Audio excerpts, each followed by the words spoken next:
नमस्ते दोस्तों, मैं अजय डोले फिर से अपने ये YouTube चैनल पर मैं आप सभी नवी के छात्रों का मैं स्वागत करता हूँ। तो दोस्तों, आज हम देखेंगे हमारी दूसरी विभाग का पाठ छठा जो पद्य पाठ है, उस कविता का नाम है निसर्ग वैभव। तो दोस्तों, ये पूरक पाठन कविता है और इस कविता के कवि है सुमित्रानंदन पंत। तो दोस्तों, निसर्ग वैभव इस कविता के कवि सुमित्रानंदन पंत जी का जन्म 20 मई 1900 कौसानी में हुआ था और उनका मृत्यु 28 दिसंबर 1977 को हुई थी। तो दोस्तों, पंत जी छायावादी युग के 4 स्तंभों में से एक है। दोस्तों, छायावादी युग जो हमारे हिंदी साहित्य में निर्माण हुआ था, उसके जो 4 स्तंभ थे, इनमें से एक प्रमुख स्तंभ थे सुमित्रानंदन पंत। तो दोस्तों, सुमित्रानंदन पंत जी प्रकृति के साथ साथ मानव सौंदर्य और आध्यात्मिक चेतना के भी कुशल कवि थे।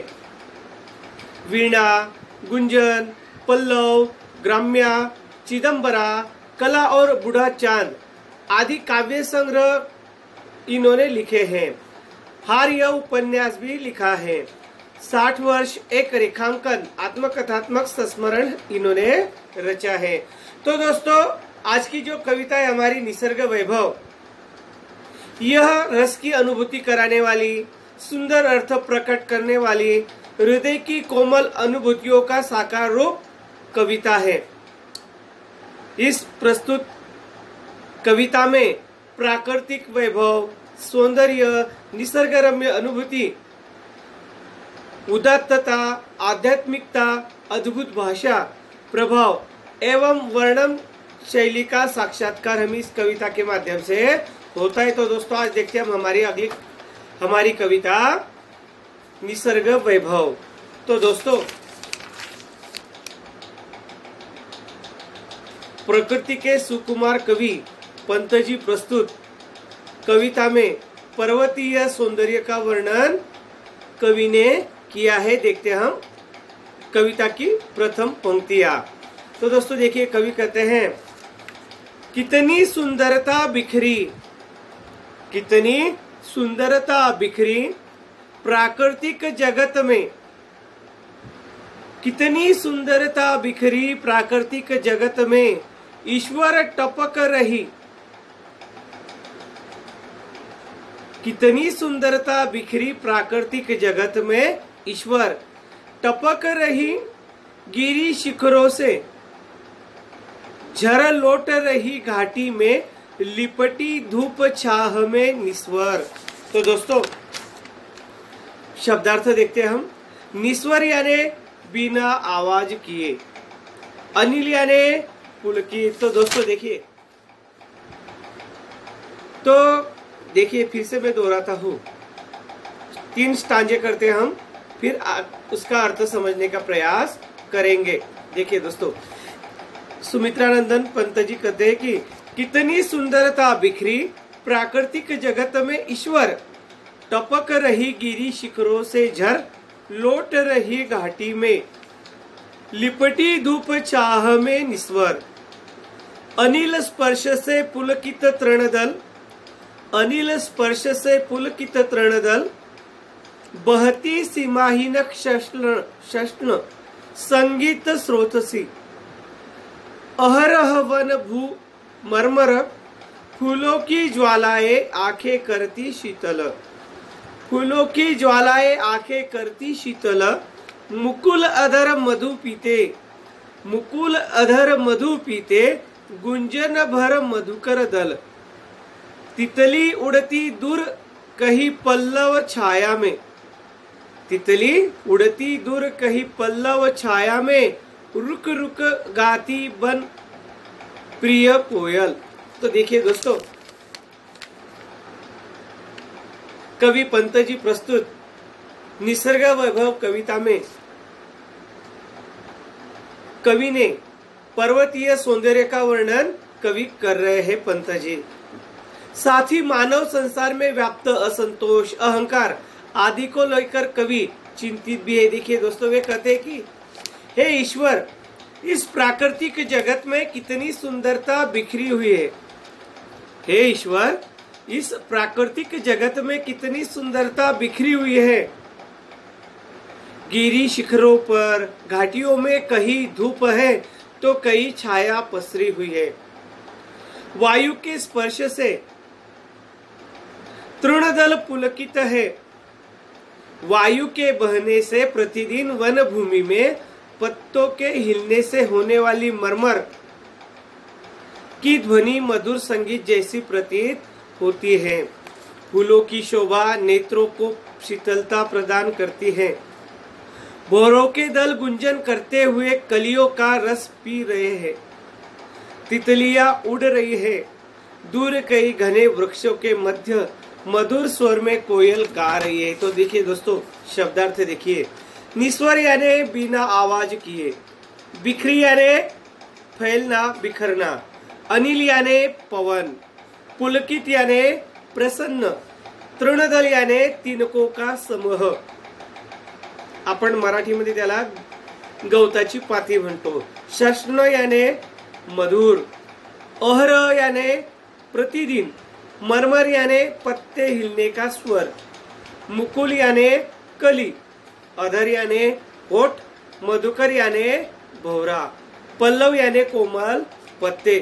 तो दोस्तों, कवि कहते हैं कि पर्वतीय प्रदेश प्राकृतिक सुषमा का भंडार होते हैं। जिधर भी दृष्टि जाती है दोस्तों, बस देखते रहने को मन करता है। अगर आप जम्मू कश्मीर गए होंगे, केरल या कोकण गए होंगे, तो आपने वहां की प्राकृतिक शोभा देखी होगी।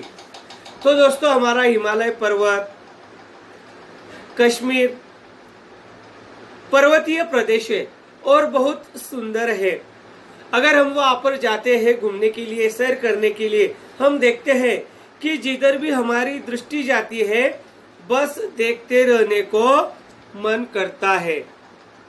देखिए दोस्तों, हम अगर आपने देखा होगा, कश्मीर में कहीं वादियां है तो कहीं गहरी घाटियां, कहीं धरती की प्यास बुझाने के लिए ऊंचाई से गिरते झरने दिखाई देते हैं। अगर आप हिमालय की गोद में जाते हैं, हिमालय पर्वत में जाते हैं सैर करने, हिमाचल प्रदेश में जाते हैं, केरल में जाते हैं, कश्मीर में जाते हैं, तो वहाँ के जो प्राकृतिक दृश्य होते हैं बहुत सुहावने होते हैं, देखने लायक होते हैं।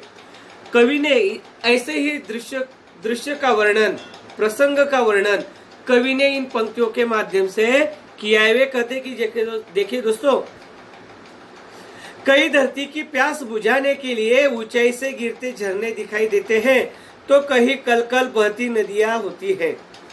कभी बादलों के टुकड़े हरी भरी वादियों में उतरकर अठखेलियां करते हैं। कई हरे भरे घने जंगल हैं, आसमान से बातें करते ऊंचे ऊंचे वृक्ष हैं। उन जंगलों में कोयल की मीठी कूक गुजती रहती है। वन्य जीवों का वैभवपूर्ण संसार होता है, जहां उन्हें मनुष्य की क्रूरता का सामना नहीं करना पड़ता।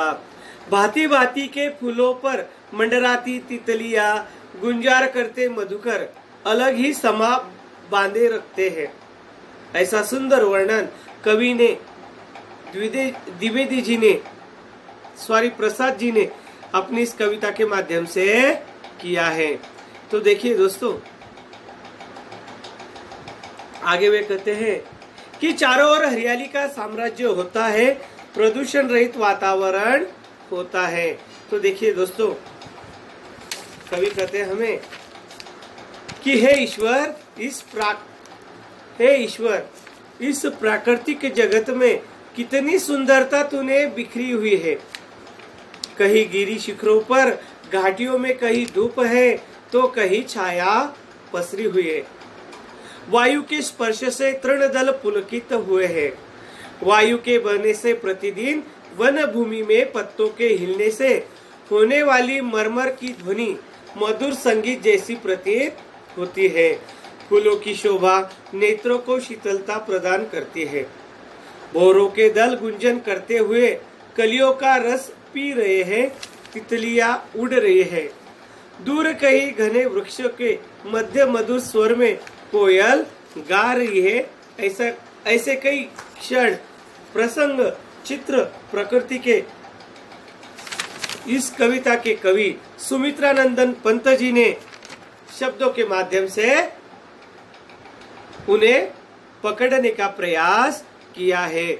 आगे की देखते हैं दोस्तों हम पंक्तियां। देखिए दोस्तों, पंत जी आगे कहते हैं कि लेटी नीली छायाए, लेटी नीली छायाए कृष्ण रवि किरणों में गुम्फित, कृष्ण रवि किरणों में गुम्फित दुरारोह भांति ढाले निश्चल तरंग सी स्तंभित।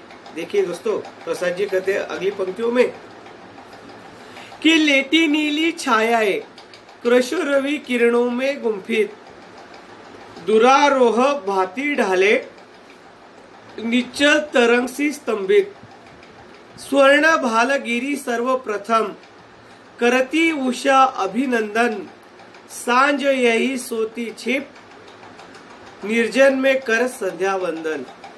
तो देखिए दोस्तों, आगे देखते हैं हम। देखिए दोस्तों, वे कहते हैं कि अपलक तारापत शशि मुख का बनता लेखा दर्पण, यह शैल कंधों पर सोया जगता गंध समीरण,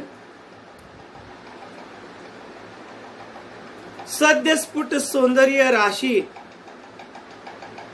देखिए दोस्तों, वे कहते हैं देखिए दोस्तों, संध्या स्फुट सौंदर्य राशि समोन भरती मन में, कितना विस्मयकर वैचित्र्य भरा पर्वत जीवन में। खग चखते फल, खग चखते फल पुतर रही गिलहरिया कोंपल, वन पशु सब लगे प्रसन्न परिचित मरकत आंगन में। तो देखिए दोस्तों, शब्दार्थ क्रश याने दुर्बल, मराठीमध्ये अशक्त म्हणतो आपण। कुंपित याने गुंथा हुआ, मराठीमध्ये गुंफलेला। दुरारोह याने ताड़का पेड़, जिस पर चढ़ना कठिन होता है, ताड़का पेड़ आपने देखा होगा।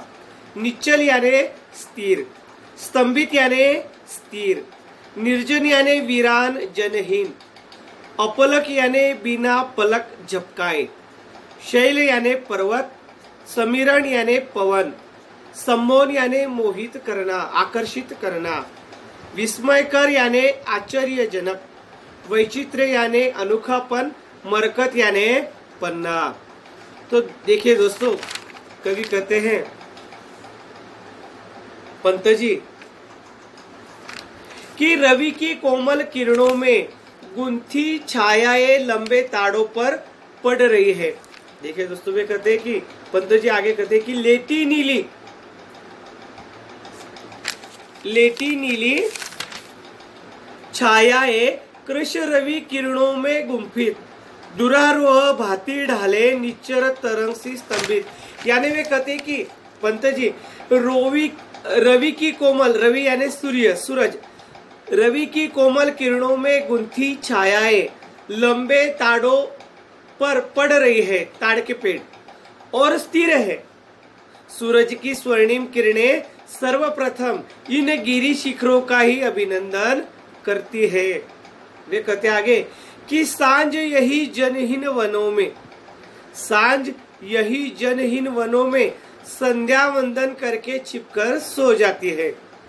रात्रि में आकाश में अगिनित तारे और चंद्रमा दर्पण जैसे लगते हैं।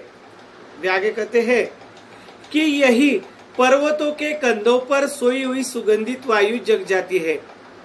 यह खिला हुआ सौंदर्य मन को मोहित करता है।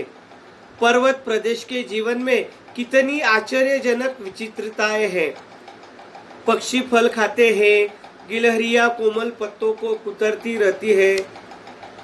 वन में रहने वाले पशु इस मरकत जैसे आंगन में प्रसन्न दिखाई पड़ते हैं। तो देखिए दोस्तों, पंत जी कहते हैं कि उषकाल का वर्णन सौंदर्यपूर्ण शब्दों में वे करते हैं और कहते हैं कि देखिए, उषा काल अर्थात सर्वोदय के पूर्व का समय होता है। वे कहते हैं कि उषा का सौंदर्य, उषा यानी सुबह के पहले का। सौंदर्य अद्वितीय होता है। वे कहते हैं आकाश में पूर्व दिशा में लालिमा धीरे धीरे बढ़ती है। रात भर आकाश में चमचमाते तारे धीरे धीरे धूमिल होने लगते हैं। अगर सुबह का समय हम देखें तो वनों में अलग सा ही दृश्य हमें दिखाई देता है। वातावरण में हल्का गीलापन होता है।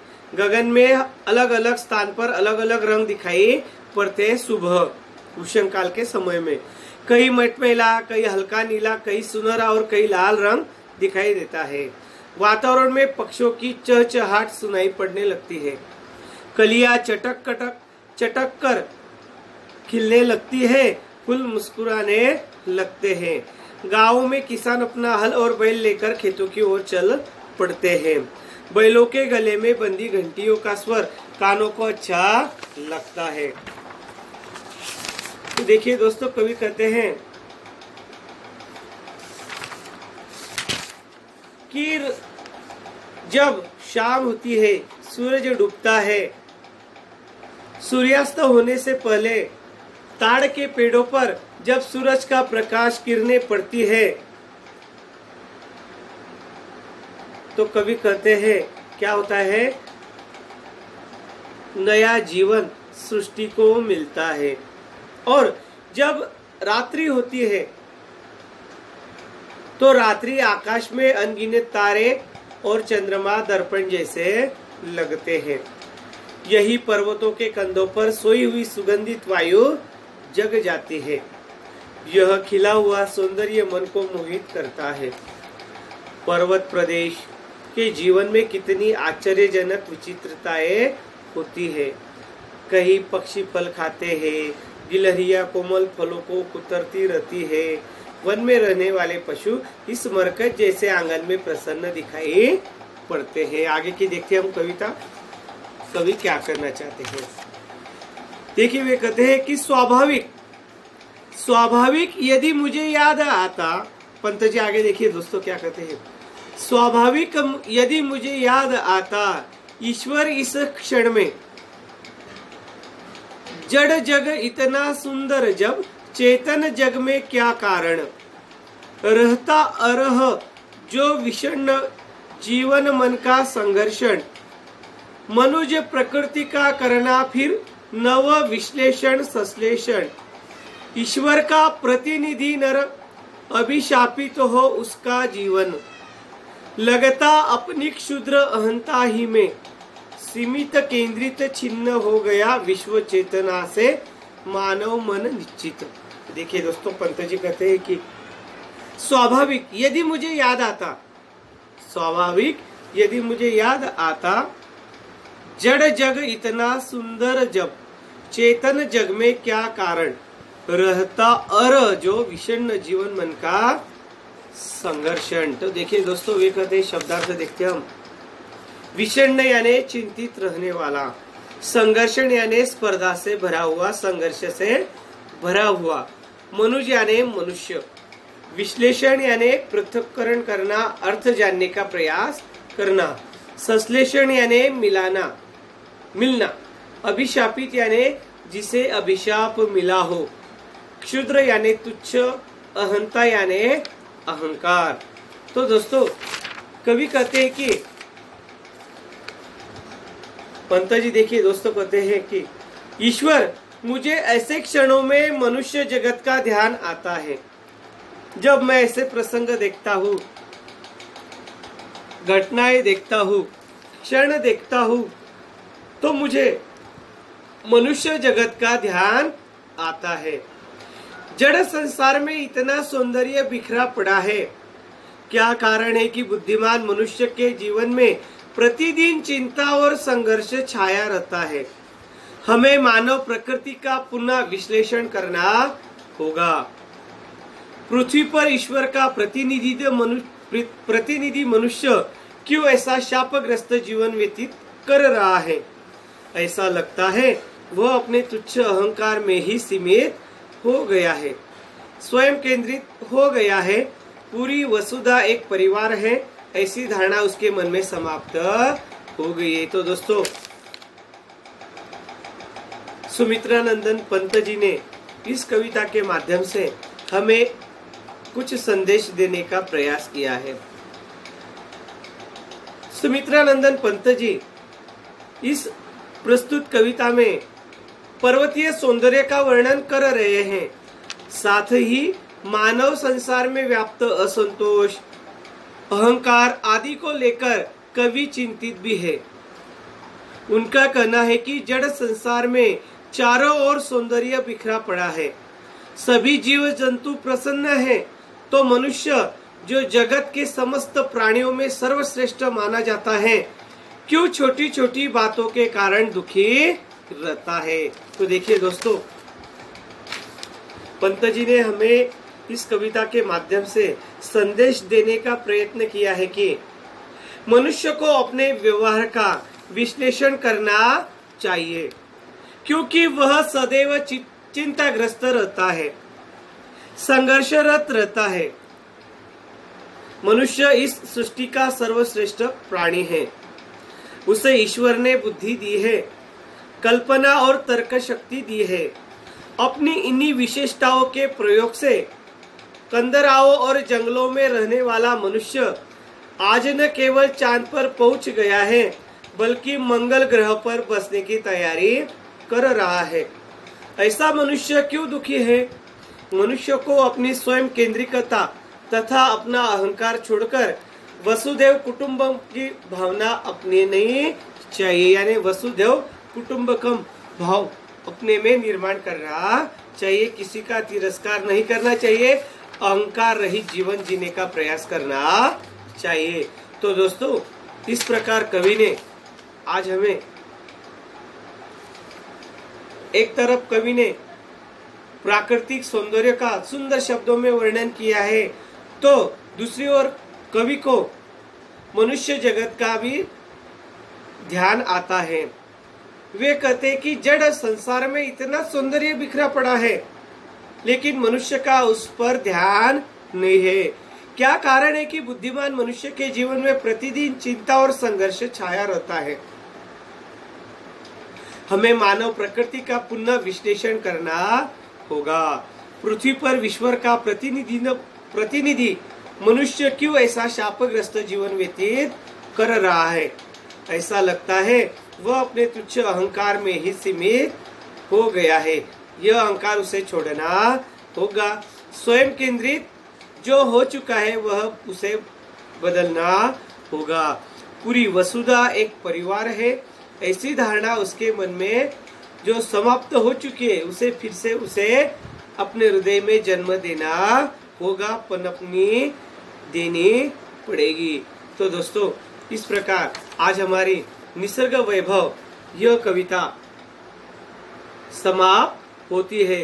तो दोस्तों, कुछ स्वाध्याय है जिसको अपनी वर्गपाठ नोटबुक कॉपी में आपको लिखना है। तो दोस्तों, इस देखिए दोस्तों, यह मैं आपको दिखा रहा हूँ। तो दोस्तों, यह वर्गपाठ की कॉपी में आपको यह अभ्यास करना है। इसी के साथ मैं आपसे विदा लेता हूँ। धन्यवाद।